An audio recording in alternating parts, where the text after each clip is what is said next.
¡Dibújame! Muy buenas tardes, familia venezolana. Sean todas y todos bienvenidos a una nueva emisión de nuestro programa Cada Familia, una Escuela. El día de hoy, martes 20 de abril del año 2021, tercer momento pedagógico en donde nos encontramos jóvenes como tú, jóvenes como yo, jóvenes como nosotros, estudiantes de educación media general, media técnica y la modalidad de educación para jóvenes y adultos en todas las áreas de formación, pero como todos los martes, enfocados en las ciencias naturales y de la tierra. Por eso, el día de hoy acá, en el estudio número 1 del canal educativo de Venezuela, Vive TV, contaremos con una clase integral de parte de la profesora Omaira Guerrero, pero así también garantizaremos las recomendaciones, las sugerencias y adaptaciones curriculares de la modalidad de educación especial y, por supuesto, esos recursos para el aprendizaje que tanto les encanta allá en casa.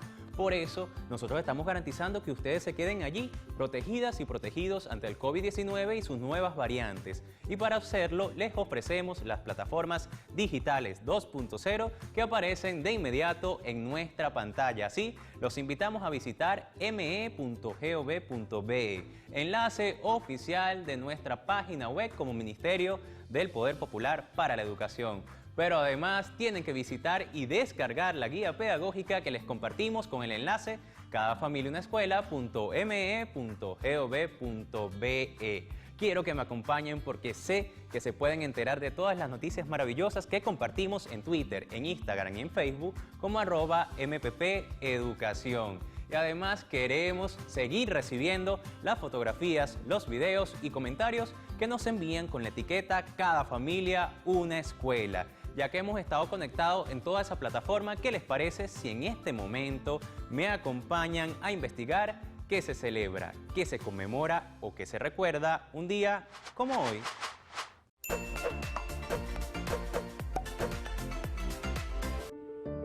De abril, Día de la Cuadra de Bolívar. El 20 de abril de 1959 se declara la Cuadra de Bolívar en la ciudad de Caracas como Monumento Histórico Nacional. Es una localidad colonial que perteneció al padre del libertador Simón Bolívar, don Juan Vicente de Bolívar y Ponte. En esta casa recibió clases Simón Bolívar cuando era un niño por parte del padre Andújar y de don Andrés Bello.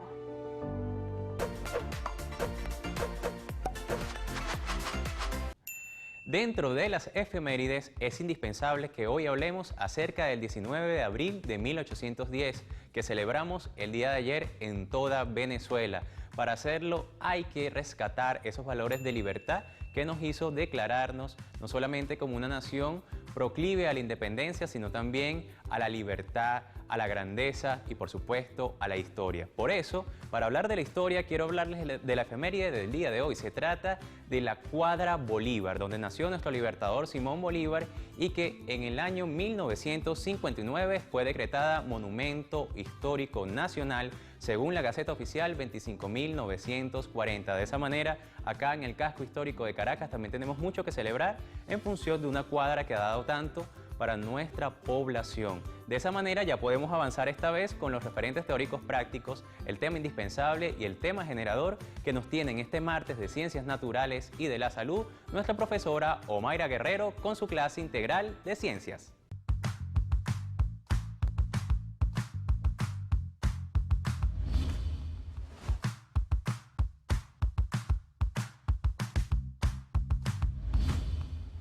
Muy buenas tardes, bienvenidos a su clase de Ciencias Naturales. El día de hoy tenemos referentes teórico-prácticos bastante interesantes, dando continuidad a los que venimos viendo en este mes, ¿ok? Siempre enfocados en nuestro tema generador del cuidado y de todas las medidas de prevención contra el COVID-19. Muy bien, vamos a empezar el día de hoy con Ciencias Naturales, pero recuerden en casa, estudiantes de primero a quinto año, atentos porque todo lo que veamos acá es útil para el desarrollo de sus actividades, tanto evaluativas como lo que pueden hacer en casa y transmitirlo. Además, ustedes son receptores de conocimiento y también pueden transmitirlo a toda la familia y la comunidad. Bien, vamos a continuar con el tema del agua. Bien, aquí tenemos en pantalla nuestro ciclo del agua. La semana pasada habíamos hablado acerca de ese ciclo del agua. Sin embargo, hoy vamos a repasarlo y enfocarlo al agua atmosférica. Bien, tenemos el agua, la tenemos contenida tanto en la atmósfera con pequeñas gotitas en las nubes.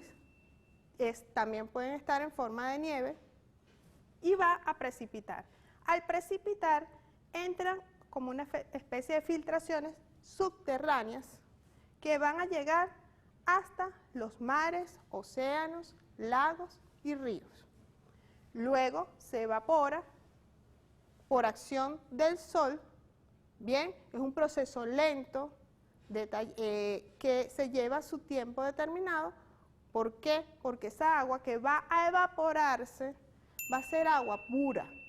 Esa agua pura, ya sea de ríos, lagos y mares, no va a contener sal, no va a contener impurezas, y eso es lo que llamamos agua atmosférica. ¿Sí? Esa agua, como mencionaba, en las nubes, en la niebla, la neblina, el rocío, es agua que se puede consumir, que es pura, bien, no contiene ningún tipo de contaminante. ¿Qué contaminantes puede contener? Aquellos que arrastre de la atmósfera como tal. Sin embargo, es agua pura.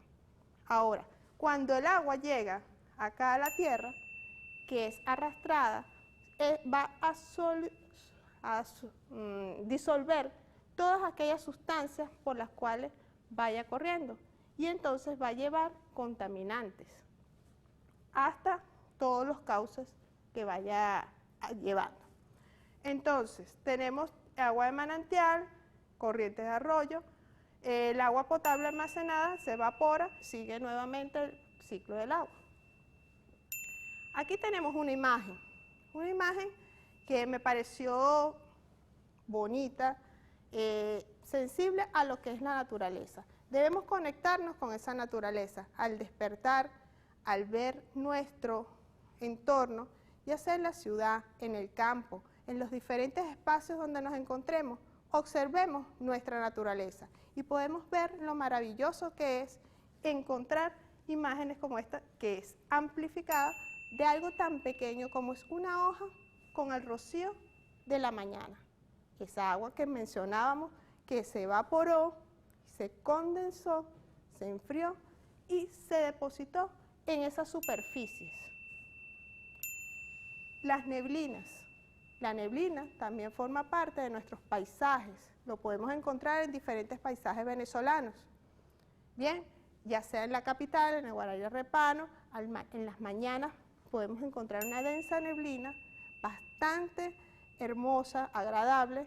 En otros espacios también, por ejemplo en el estado Mérida, estado Trujillo, en el estado Táchira, ¿sí?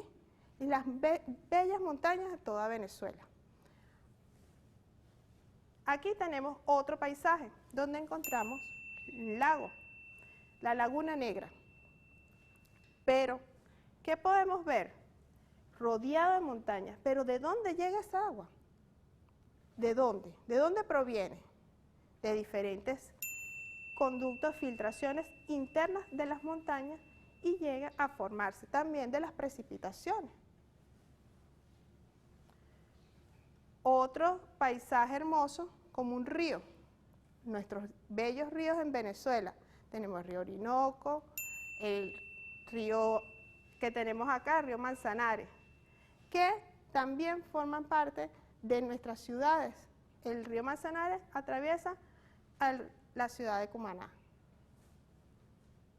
Ahora, la semana pasada estábamos hablando de los ecosistemas, hablamos de poblaciones.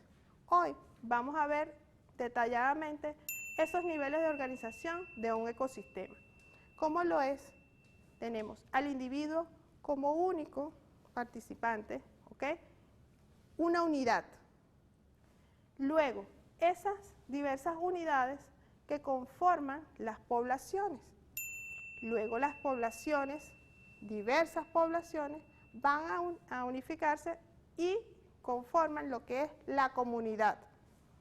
Asimismo, esas diversas comunidades conforman de manera macro lo que es ecosistemas. Pero esos ecosistemas están afectados o determinados por diferentes factores. Tenemos como factores los bióticos y los abióticos. Entonces, los ecosistemas están formados por seres vivos y seres no vivos. Los factores bióticos son los seres vivos y los abióticos son los seres no vivos. Dentro de los seres vivos tenemos lo que son las plantas y los animales, y los seres no vivos, que son el aire, el agua, las rocas y el suelo.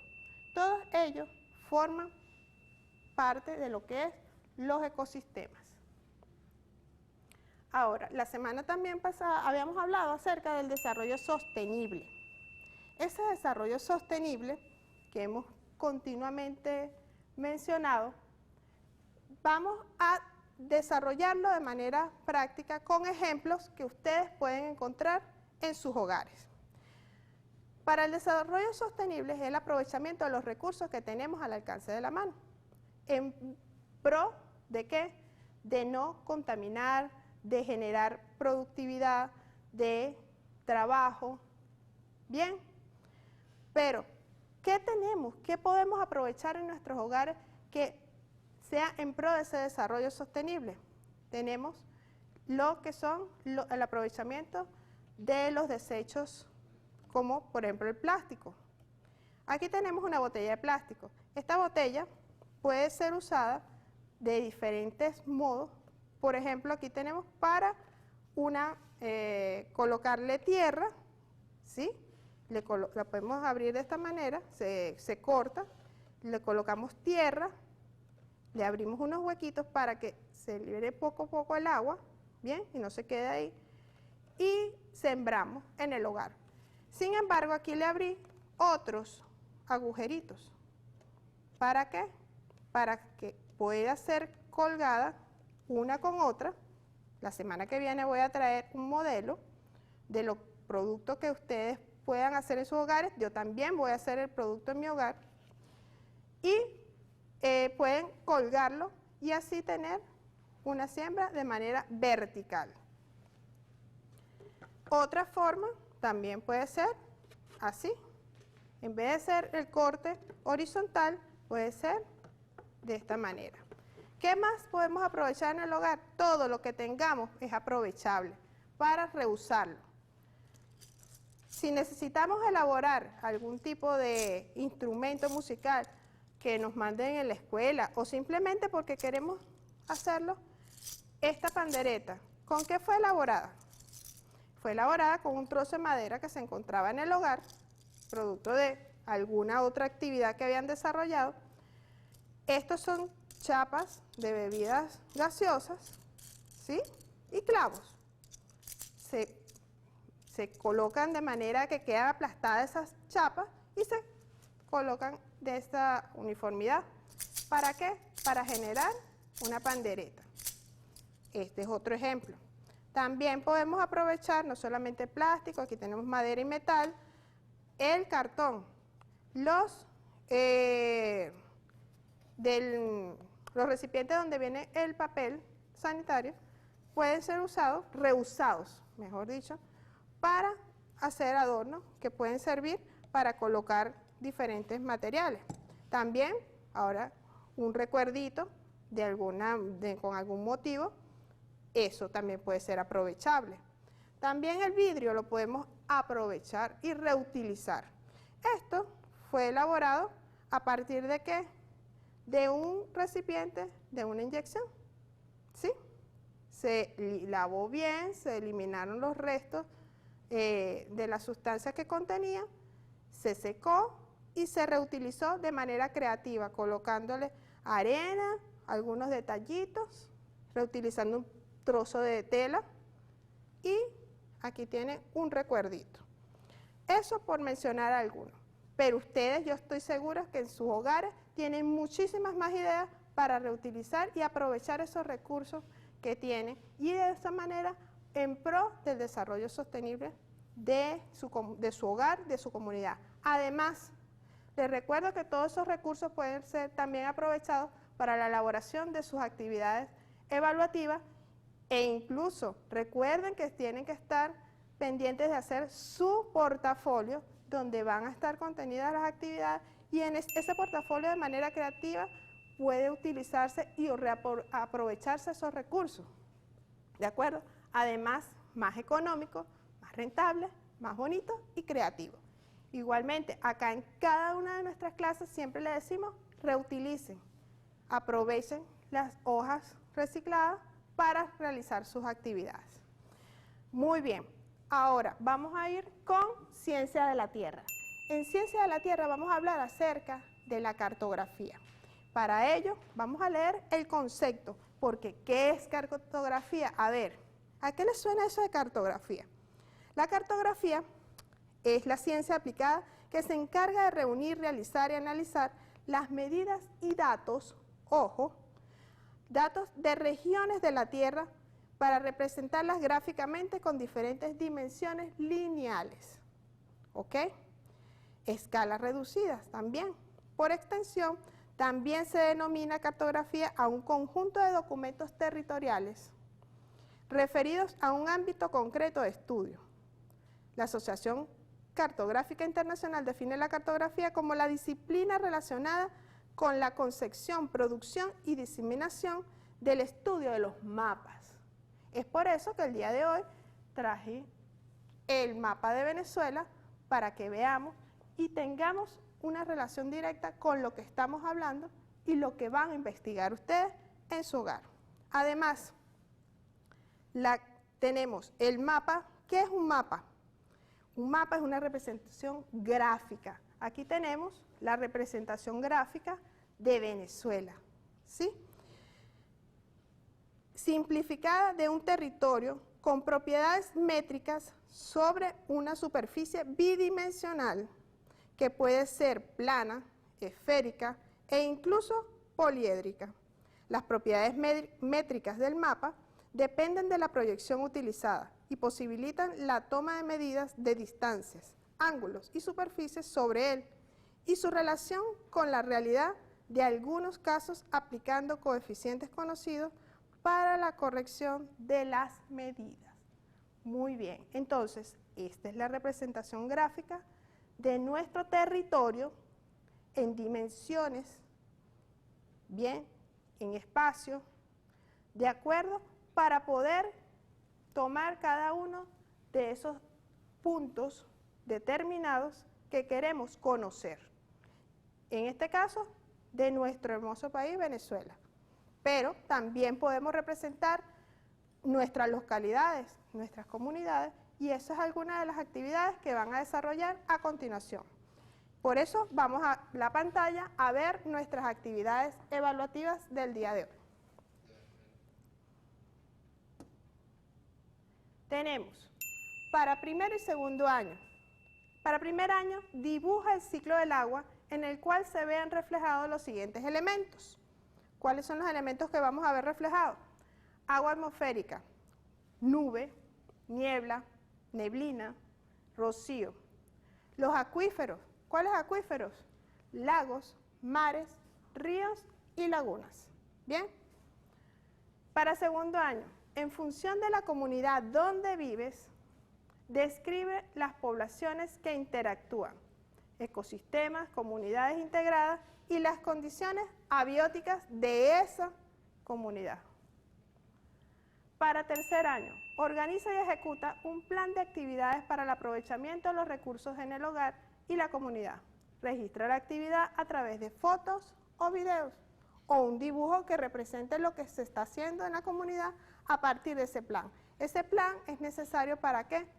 Para que puedan aprovecharlo y además quiero que lo registren, nos etiqueten en las páginas y en los diferentes medios para ver qué se está haciendo en función del desarrollo sustentable.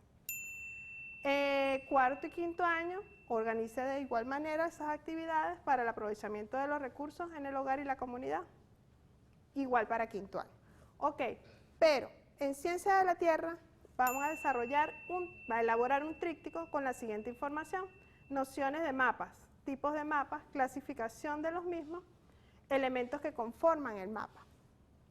Bueno, esto ha sido por ahora nuestra clase de ciencias naturales. Sin embargo, recuerden que estamos integrando nuestras áreas de formación y ahora vamos a ver nuestra área de formación de química.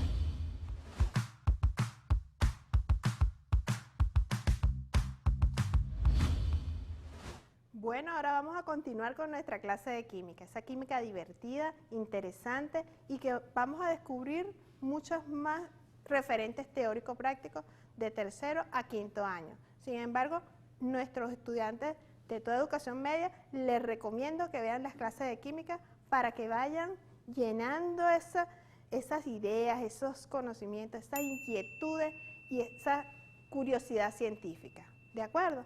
Entonces, el día de hoy vamos a continuar con nuestro referente acerca del calor y la energía. Veamos en pantalla la semana pasada hablamos de los 4 elementos, ¿cierto? Pero también habíamos mencionado el alcaesto. ¿Y qué es eso de alcaesto, profe? El alcaesto es un elemento, se mencionaba como un quinto elemento, que tenía un misterio, había un tema acerca de cómo era, si era gaseoso, qué color tenía. Bien, pero ¿por qué lo menciono? Porque nosotros llegamos a lo que es el calor. El calor es una forma de energía, ¿sí?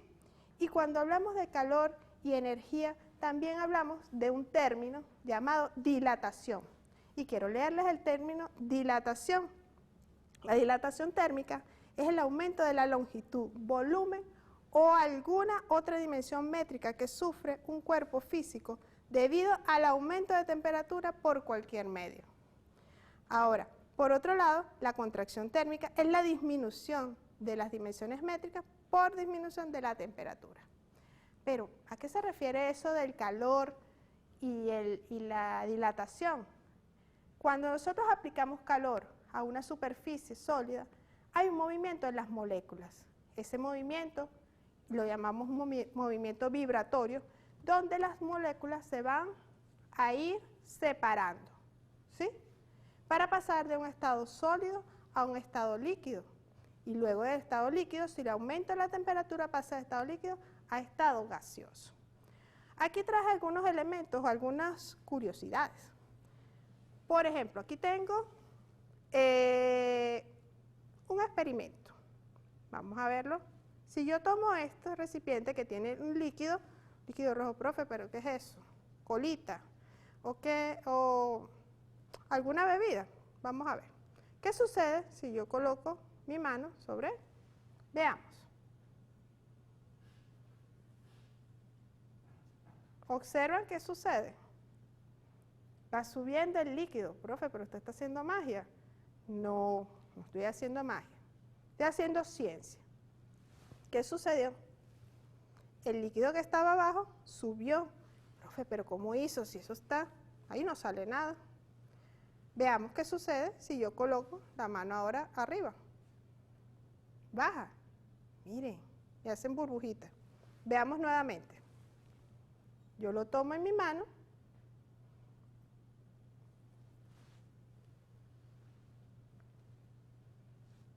Y va subiendo. Bien. ¿Por efecto de qué va a subir? ¿Por efecto de qué creen ustedes en casa? Profe, ¿eso no será que usted le está aplicando una presión? Pero que si se aplica una presión, ¿qué sucede? ¿Qué habrá? ¿Voy a romper el recipiente? No. Tiene que ver con el calor de mi mano. Sin embargo, aquí en el estudio hace mucho frío. Para poder hacer este experimento, debo calentarme por fricción las manos previamente para que pueda hacerse. Sin embargo, el calor externo, y recordamos lo que venimos hablando acerca de las reacciones endotérmicas y exotérmicas, estamos absorbiendo calor del medio y este frío no hace que sea. Sin embargo, miren, ocurrió. Nuevamente, acá vemos lo contrario. Esto ocurre por la dilatación del líquido. Nuestro líquido que está acá tiene un punto de ebullición muy bajo que con la temperatura corporal, ¿sí?, de mi mano hace ese efecto y sube a través, va a tender a evaporarse y por eso va subiendo. Entonces, eso mismo ocurre con muchas situaciones. Incluso el profesor Reinaldo en una de sus clases hablaba acerca, cuando hablaba de las planchas, de que le colocaban agua con alcohol, ¿era para qué? Para disminuir el punto de ebullición, puesto que el alcohol tiene un punto de ebullición de alrededor de 76 a 73 grados centígrados, dependiendo del tipo de alcohol que se utilice, ¿ok? Hay diferentes tipos de alcohol y eso lo hemos visto en química orgánica. Es por eso que se utilizan para disminuir el punto de ebullición, igual que debe haber ocurrido en este caso. Entonces, ¿es importante conocer esos elementos o esos fenómenos? Sí. Además, aquí vamos a encender, tenemos una fuente de calor y encendemos una vela. Bien, aquí tenemos encendida nuestra vela. Pero, ¿qué sucede si nosotros apagamos la vela? Y enseguida le colocamos una fuente. Debería encenderse a través de ese humito que suelta, ¿ok? Encenderse nuevamente. ¿Por qué? Porque se está evaporando la sustancia y eso permite que vuelva a encenderse. Eso en condiciones normales. Vamos a dejarla acá encendida. Otra fuente de energía, otra fuente de calor, otra fuente puede ser los fósforos. Sin embargo, poco se usa hoy en día. Pero, ¿cómo funciona eso? Tenemos en la cerilla, la llaman así, una sustancia, ¿okay?, fósforo blanco, en este caso fósforo rojo, que por fricción hace que se encienda el fósforo. Sin embargo, acá no lo vamos a hacer por medidas de seguridad y además porque estamos en un estudio. Otro elemento que traje fue un termómetro. El termómetro. ¿Cómo funciona el termómetro? Y por eso hablamos del calor y de la dilatación. Existen diferentes tipos de termómetros. En este caso, un termómetro ambiental que tiene alcohol, ¿ok? Un termómetro de alcohol que es sensible a la temperatura ambiental. Entonces, en este caso, el termómetro sensible a nuestra temperatura nos indica que estamos a 21 grados centígrados en el estudio. Puede ser menos, ¿ok? También tenemos los termómetros que utilizamos en el laboratorio para las diferentes reacciones y lo he mostrado en diferentes oportunidades. Los termómetros que usamos en el hogar. Bien, esos son termómetros que son de mercurio, porque la temperatura que deben medir debe ser sensible a eso. Pero, profe, ¿pero el mercurio no es un elemento químico? Sí, el elemento químico, el único elemento químico, el único metal de la tabla periódica que se encuentra en estado líquido es el mercurio y está contenido en esos termómetros. Por eso debemos tener cuidado, no romperlo, ni jugar en un momento que se rompa con la sustancia que contiene. Muy bien, ahora vamos a continuar con en nuestra pizarra observando nuestros referentes. La semana pasada habíamos hablado acerca de la electroquímica, venimos hablando acerca de la electroquímica. Sin embargo, ¿cómo vincularla con nuestro día a día? Hablamos de las baterías de celulares, las baterías que utilizan el control remoto, los diferentes dispositivos, el reloj, bien, pero habíamos hablado de diferentes partes que están presentes en la batería. Estas tapas de plástico, que son flexibles, que tienen agujeros para la salida de los gases. Tenemos bornes positivos y bornes negativos. El borne positivo, pues, hablamos de que por lo general es más ancho que el borne negativo para poder diferenciarlo. Estos orificios que están debajo de esas tapas es por donde se efectúa el llenado del nivel del control de los electrolitos. Tenemos las placas. Placas negativas que son todas esas placas que componen de una armadura de aleación de plomo y que constan de una cantidad de mallas que forman compartimientos llenos de plomo activo. Dentro de esa hay una parte que se llaman cámaras. Entonces, los residuos de las reacciones químicas se depositan en el fondo del recipiente entre los apoyos de esas placas que forman lo que son las cámaras. También están los separadores, que van dispuestos entre cada una de estas placas para evitar que hayan cortocircuitos. Y deben de dejar que el electrolito circule libremente. Y ser una constitución química tal que la resistencia del ácido del electrolito pueda dar la reacción como tal. Bien, esos materiales, algunos son plásticos. Tenemos las placas positivas, teníamos las negativas, ahora tenemos las positivas, que se componen de una armadura de aleación de plomo y constan de una gran cantidad de mallas en compartimientos llenos de pentóxido de plomo, otro tipo de plomo. Los puentes de enlaces para un grupo de placas, tenemos el electrolito, ¿ok? Palabra clave, un término, un concepto que hemos manejado y hemos mencionado en diferentes oportunidades, lo seguiremos mencionando, electrolito, que es una mezcla, en este caso en la batería, de ácido sulfúrico y agua destilada, que cubre las placas en cada uno de los elementos. El recipiente, por fuera, es de material de plástico moldeado, dividido en 3 o 6 elementos, uno por cada uno. Tenemos la tapa de arriba, que es de un material de plástico moldeado también, y tiene una soldadura hermética que no permite ni la entrada ni la salida de sustancia. Muy bien. Ahora, vemos acá una celda. Esta celda electroquímica tiene una parte que es un ánodo y un cátodo. En este caso, el ánodo, donde está la lámina de zinc, y el cátodo, donde está la lámina de cobre. Por lo general, las sustancias o las sales que están disueltas acá en el ánodo son de sulfato de zinc o nitrato de zinc. En este caso, el de cobre, sulfato de cobre. El sulfato de cobre lo vemos de color azul. No es porque queramos dibujarlo diferente, sino que las sales de cobre son de color azul. El puente salino, que es el que permite el intercambio iónico.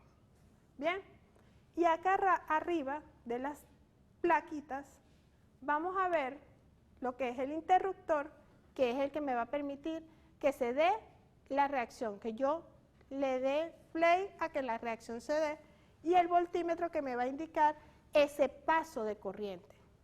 Bien, ¿por qué? Porque acá va a haber un intercambio y un movimiento de electrones, y eso va a ir desde el ánodo al cátodo. Bien, y del cátodo al ánodo.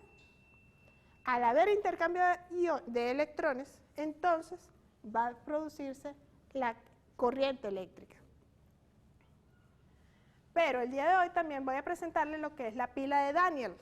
La pila de Daniel, igual como la mencionamos en la celda anterior, que era más compleja, más completa, pero la celda de Daniel, el funcionamiento de esta celda se basa en el principio de la oxidación del zinc a zinc más 2. La semana pasada mencionamos el estado de oxidación, que era esa carga que tienen los elementos, ya sea porque necesiten electrones o porque vayan a ceder electrones.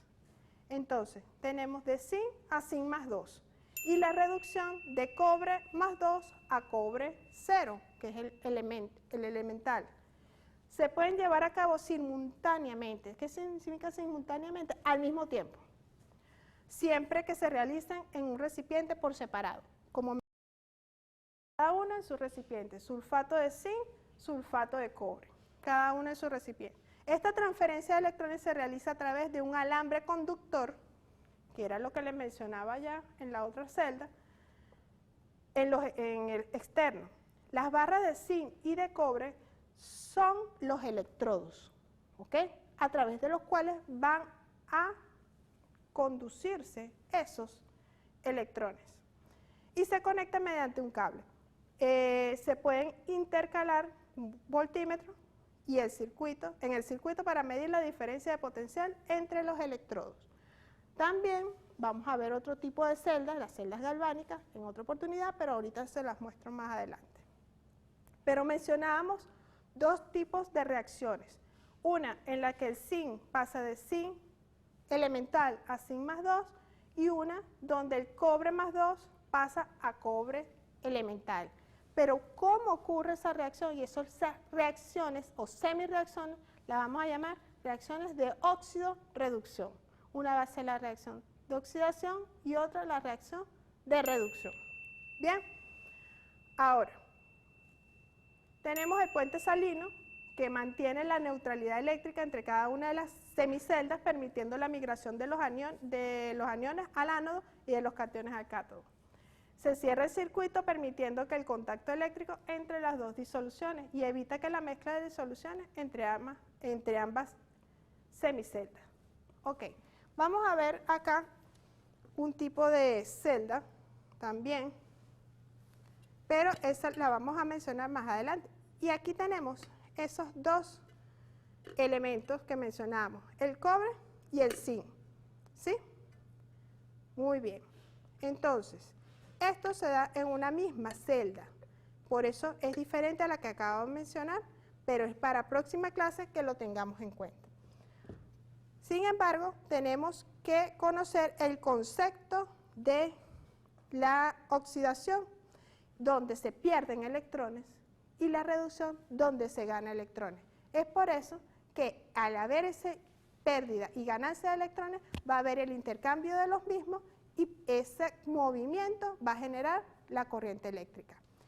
Ahora, para nuestros estudiantes de quinto año, mencionábamos acerca de las reacciones orgánicas y todas esas reacciones, ¿cómo se dan? ¿Qué son? Son transformaciones que ocurren por la ruptura y formación de nuevos enlaces con compuestos de carbono.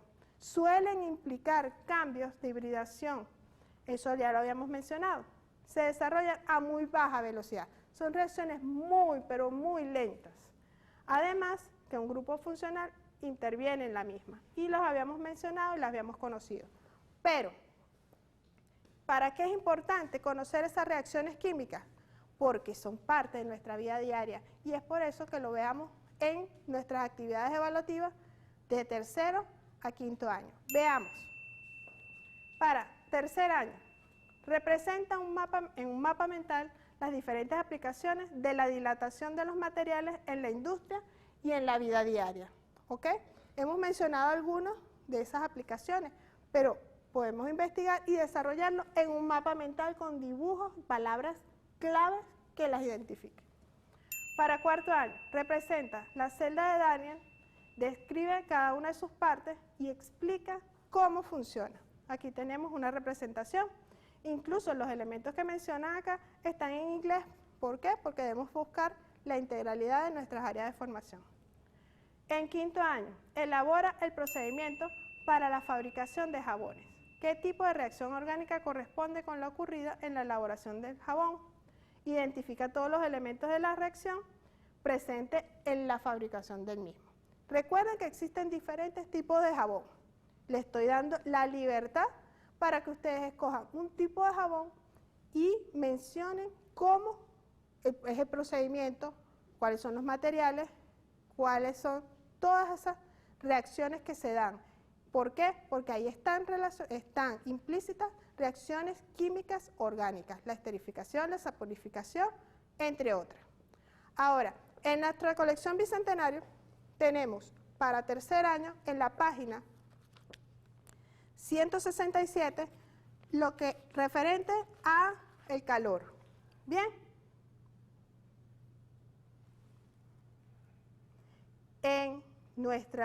Para tercer año en el tomo 2 de Ciencias Naturales.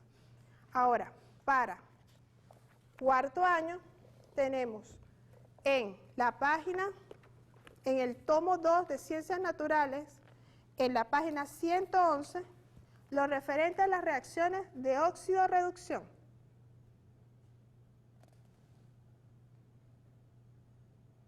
Y para quinto año, en el tomo 1 en la página 186 lo referente a la fabricación de jabones.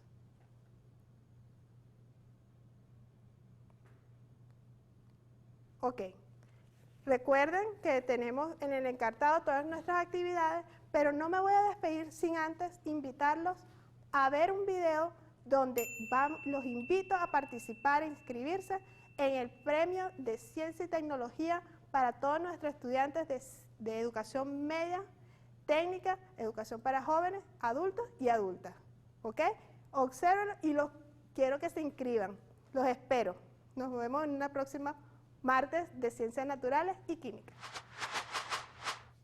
La ciencia debe ser integral, integradora y además nutritiva para todos los niveles que estudian la educación media general, y además agradecemos muchísimo la posibilidad que nos dio la profesora Omaira Guerrero de descubrir todas estas experiencias en una misma clase, haciendo no solamente de la química, sino también de otras áreas de aprendizaje un elemento divertido.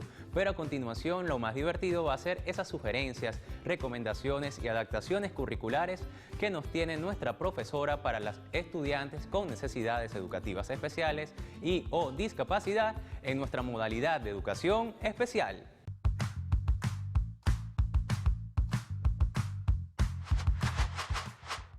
Bienvenida a la familia venezolana, martes de ciencias, referentes teórico-prácticos para experimentar, para crear, para generar aprendizaje significativo con los estudiantes integrados en el nivel de educación media y con los participantes de los talleres de educación laboral, porque definitivamente garantizar la atención educativa integral de estos estudiantes con necesidades educativas y el cumplimiento de cada uno de los referentes teórico-prácticos es compromiso de todos. Para hablar un poco de los temas del día de hoy, vamos a partir desde el acostumbrado video de señas venezolanas que nos dará las palabras claves para dar entrada al referente teórico-práctico que vamos a desarrollar. Muy buenas tardes. Para el nivel de educación media vamos a aprender en lengua de señas venezolana las siguientes palabras: ciclo del agua, condensación,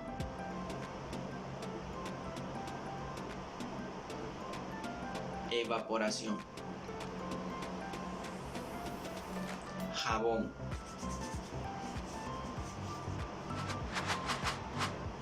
Importante que la familia venezolana se empodere de cada una de estas señas, pues de eso depende una comunicación de calidad con la población con deficiencias auditivas. Es fundamental que la familia venezolana reconozca a cada estudiante con necesidades educativas especiales y o con discapacidad como un ser único, con potencialidades, ritmos y estilos de aprendizaje distintos. Esto permitirá el desarrollo de cada uno de los referentes teórico-prácticos en el día de hoy del área de formación de ciencia. Vamos a hablar de ese referente teórico-práctico o de las actividades relacionadas con el referente teórico-práctico para los estudiantes que se ubican en el primer año. Por eso les invito a la pantalla. Para los estudiantes que se ubican en primer año, hablamos del ciclo del agua, la importancia del reconocimiento de ese ciclo de agua, pero ¿cómo hacerlo vivencial? Recuerden que el experimentar, el crear, genera aprendizaje significativo, sobre todo para aquellos estudiantes cuyo ritmo de aprendizaje es lento y necesitan vivenciar para entender esos procesos relacionados con el ciclo del agua. Veamos qué pueden hacer en casa. Hoy vamos a hacer un experimento bien sencillo, pero que va a generar aprendizaje significativo. Necesitamos para ello una bolsa de cierre plástico tipo Ziploc, que cierre de manera hermética, cinta adhesiva, tierra que esté ligeramente húmeda, y con ello vamos a realizar el experimento del ciclo del agua. Colocamos en esa bolsa la tierra húmeda, cerramos herméticamente la bolsa y lo vamos a colocar en un sitio donde le pegue suficiente luz para generar cambios necesarios y visibles. Fíjense que ahí hay una imagen donde vemos al estudiante colocar la tierra dentro de su bolsa, colocarla en un sitio que le pegue la luz o que le llegue la luz solar y por supuesto esperar los cambios que allí se van a vivenciar. Es preferible que este experimento dure 24 horas para poder vivenciar cada uno de estos cambios, ¿no? Fíjense que los resultados va a ser que la bolsa se calienta, la tierra se calienta y el agua empieza a evaporar. Se condensa en las paredes de la bolsa y cuando se juntan todas esas gotas vuelven a caer. O sea, ahí estamos viendo todos los procesos que se dan en el ciclo del agua. Pueden hacer, como les dije, este experimento 24 horas para poder ver cada uno de los cambios. ¿Qué es importante, familia venezolana? Que desde ese conocer, desde lo concreto, nuestros estudiantes puedan cotejar la teoría con la práctica y llegar a aprendizaje significativo. Hablemos ahora de algunos elementos que vamos a trabajar con los participantes de los talleres de educación laboral, desde la especialidad ocupacional de belleza integral. Vamos a desarrollar cómo hacer un jabón casero de tipo artesanal. Para ello, los voy a invitar primeramente a revisar y tomar nota del video que a continuación le presentamos.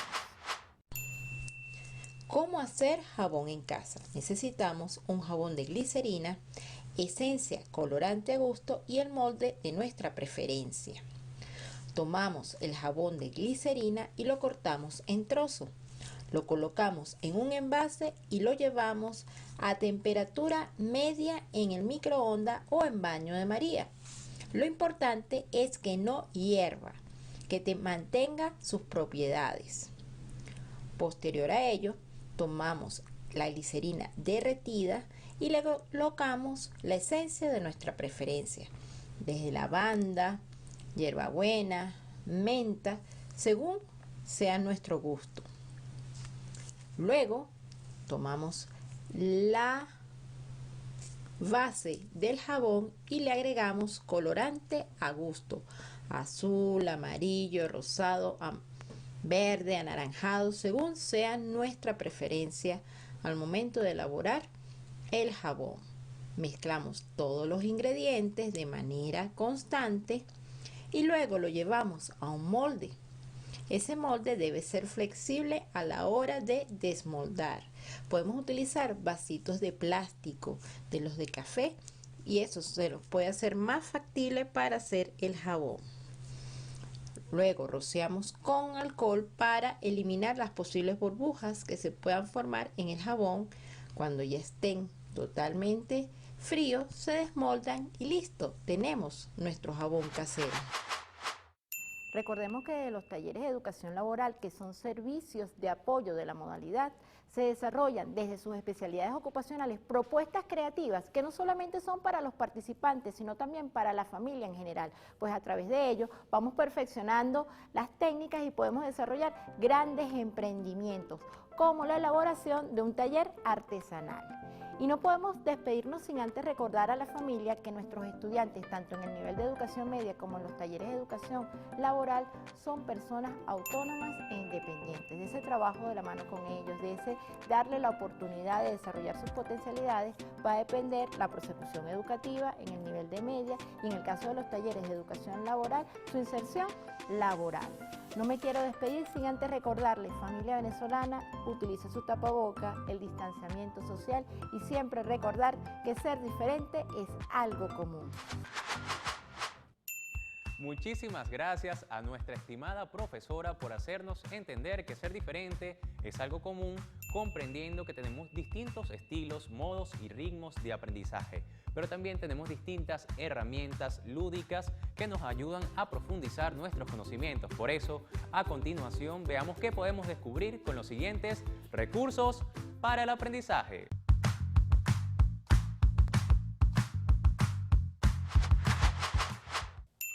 Hola, bienvenidas y bienvenidos a tu sección Recursos para el Aprendizaje. Una vez más con ustedes, soy el profesor Gerson Rubín, docente de educación media en las áreas de matemáticas y ciencias naturales. Hoy es martes de ciencias naturales, el cual estaré trabajando sobre un tema que se relaciona con la comunicación y que nos permite, este aparato, interconectarnos en lo que tiene que ver con los tipos y los medios de comunicación. Me refiero al satélite artificial. Por acá yo elaboré un modelo, utilizando recursos de esos que siempre tenemos en nuestros hogares, que son reutilizables. Cartones, cartulinas, por supuesto. Utilicé tijera escolar, pega escolar, una regla y también utilicé una exacta. Muy bien. Yo le di forma a este cajón con cartones. Lo fui uniendo hasta que le di esta forma. Posteriormente aperturé dos. Utilicé tapas que tienen forma a una antena. También algunos pitillos de esos que siempre tenemos en nuestros hogares una vez que comemos chupeta. Y para esta parte de lo que es el satélite artificial, también le di forma con cartones y cartulinas. Posteriormente, durante la clase, le voy a explicar qué parte es esta en un satélite artificial. Muy bien, vamos a armarlo. Con estos dos sujetadores, estos dos pitillos, vamos a introducirlo acá, en estos orificios, con cuidado. Muy bien, tenemos uno, vamos al otro. Estamos armando nuestro satélite artificial, nuestro modelo. Importantísimo elaborar estos modelos porque le damos mayor significado al aprendizaje. En este caso, para conocer las funciones del satélite artificial. Y aquí debajo también le coloqué un sujetador para inclinarlo, colocarlo de la forma como nosotros querramos. Muy bien, ¿qué es un satélite artificial? Ellos se utilizan para recibir y enviar comunicaciones de gran masa, de gran uso. Por ejemplo, la telefonía, la televisión o el internet. También se utiliza para propósitos educativos, científicos, militares y también para estudios meteorológicos. Con relación a la historia del satélite artificial, el primer país que envió un satélite al espacio fue Rusia. Eso fue en el año 1957, en el mes de octubre. Y ese satélite llevó como nombre Sputnik 1. Posteriormente se lanza el Sputnik 2 y el 3. Ahora bien, existen dos tipos de satélites, el geoestacionario y los polares. En el caso de los geoestacionarios, son aquellos que orbitan de manera o de este a oeste sobre el ecuador. Y los polares son aquellos que se desplazan de norte a sur, es decir, hacia los polos de la Tierra. Muy bien, vamos a las partes del satélite artificial. Esencialmente, para su correcto funcionamiento, debe tener una fuente de energía, con este caso que colocamos acá. Este cajón acá es o representa lo que es la fuente de energía, con sus dispositivos electrónicos internos. También tiene que tener el satélite paneles solares, que son aquellos que aprovechan la radiación solar y le suministra energía a la fuente. Por supuesto, tiene que tener antenas, en este caso, las antenas que reciben y envían información. También tienen sistema de resguardo para procesamiento de datos y un control que accede al satélite artificial y ese puede ser manipulado desde la Tierra. Muy bien, Para los lanzamientos o la puesta en órbita de los satélites artificiales se utilizan naves espaciales y existen sitios apropiados, lugares acondicionados para el despegue de estas naves. En el caso de esta parte del continente, lo que es América, existen dos sitios que se utilizan para el despegue de estas naves. Uno es en la Guyana Francesa y el otro es en la Florida. Cuando se coloca en órbita un satélite artificial, depende de su servicio, va a hacer la adecuación de la distancia con la Tierra. Si, por ejemplo, es un servicio para la telefonía, banda ancha en Internet o satélites digital. Ahora, ¿cómo puede un satélite orbitar la Tierra? Sencillamente. Los procesos son fundamentales. En primer lugar es la velocidad con la cual va a ser lanzado el satélite, que va a influir para que ella se ubique o se coloque en el lugar deseado y comience su orbitación. Los otros elementos o términos fundamentales es la gravedad. Recordemos que la gravedad es la fuerza de atracción que ejerce una masa sobre otra. En este caso, la Tierra va a ejercer esa fuerza de atracción sobre el satélite. La inercia, que recordamos que es esa parte de la materia que no le permite hacer modificaciones, sino que continúa en línea recta, es cuando la gravedad actúa sobre ella y lo ubica de acuerdo a la curvatura de la Tierra. Muy bien, hasta acá esta clase de hoy sobre el satélite artificial.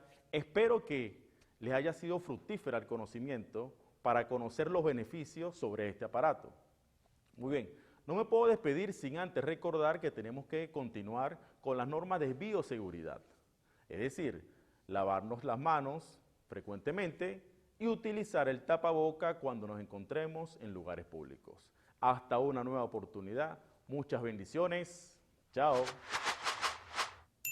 Y de esta manera finaliza nuestro programa por el día de hoy, gracias a esos recursos para el aprendizaje, a las adaptaciones curriculares de la modalidad de educación especial y a nuestra clase integral producida por la profesora Omaira Guerrero en función de que jóvenes como tú, jóvenes como yo, jóvenes como nosotros, estudiantes de educación media general, media técnica y la modalidad de educación para jóvenes y adultos en todas las áreas de formación, podamos explorar acerca de las ciencias naturales y de la Tierra, de sus referentes teóricos prácticos de química, de física, de biología y fundamentalmente de la nueva aventura de saber que estamos construyendo a distancia. Por eso también tenemos que agradecer a todos los profesores y profesoras que hacen posible esta pedagogía que va avanzando en la medida en que toda la familia venezolana entiende que hay que quedarse en casa para protegernos del COVID-19 y de sus nuevas variantes. Así, el equipo técnico y de producción de Vive TV hace un grandioso esfuerzo para que ustedes puedan disfrutar de esta nueva modalidad y para hacerlo les ofrecemos todas las plataformas digitales 2.0 que aparecen de inmediato en nuestra pantalla. Así, es indispensable poder ingresar a la página web oficial del Ministerio del Poder Popular para la Educación. Se trata del enlace me.gov.be. Pero además les recomendamos la guía pedagógica que los prepara para la clase de hoy, la de mañana, la de pasado y la de todos los días en función de que ustedes ingresen en el enlace cadafamiliaunescuela.me.gov.be. También queremos que se enteren de todas las novedades que generamos a nivel educativo en nuestro país y para hacerlo es muy sencillo, siempre ingresamos en Twitter, Instagram y Facebook buscando @MPPEducación. Pero además siempre nos encanta recibir esas fotografías, videos y comentarios que ustedes nos envían con la etiqueta Cada Familia Una Escuela. Antes de despedirnos, tengo que recordarles que la clase del día de hoy la pueden repasar fácilmente si ingresan en nuestra página de YouTube, que es Cada Familia Una Escuela Oficial, le dan me gusta, lo comparten con amigos y familiares y por supuesto dejan allí sus comentarios para que luego puedan cumplir con todas las asignaciones del día que ya están disponibles en nuestra página de suscripción de Telegram, tanto en la computadora como en el teléfono móvil. De esa manera los dejamos con la programación educativa de Vive TV, que para conocerla pueden ingresar en Twitter, @ViveTVOficial1 y en Instagram y Facebook, @ViveTVOficial. Así que recuerden que por último nos encontraremos siempre de lunes a viernes, de 8 a 9 de la mañana y de 2 a 3 de la tarde. ¿En dónde? En este, nuestro programa Cada Familia Una Escuela. ¡Dibújame! Hasta mañana.